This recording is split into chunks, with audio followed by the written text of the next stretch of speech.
Seenaa gabaabduu qondaala adda Islaama bilisummaa Oromiyaa Jaal Seeyful Islaam yookaan Muhammad Abdoo barreessaan Jamaal Ahmadi. Maqaa dhalootaa kan warri moggaaseef Muhammad jechuun beekama. Dhaaba adda Islaama bilisummaa Oromiyaa yookaan IFLO keessatti Seeyful Islaam jechuun beekama. Seeyful Islaam akka lakkoofsa warra Awurooppaatti bara 1957 keessa godina Harargee lixaanaa gubbaa qorichaa magaalaa Hardiimitti abbaa isaa Abdoo Umarii fi haadha isaa Faatumaa Yusuf irraa dhalate.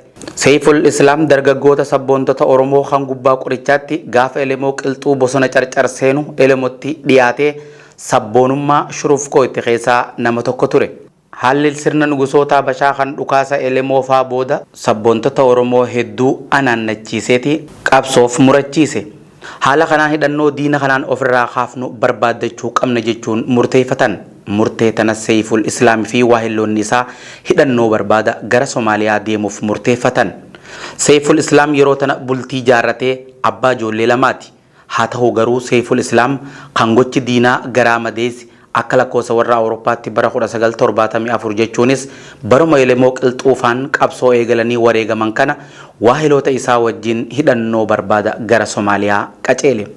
Yeroo san sabboontota Oromoo hedduutu hidhannoo barbaada Somaalee galbeeditti dabalamee leenjii loltummaa gayaa fudhate. Seeyful Islaamis akka sabboontota Oromoo kanneen biraatti hidhannoo argachuuf waraana Somaalee galbeeditti dabalame. Seeyful Islaam hedduu nama goota sabboonaa fi murataadha. Haala kanaan yeroo gabaabduu keessatti ajajaa murna guddaa tokko ta'ee filame. Murna hoogganu kana lolchiisaa fi hoogganaanis isa.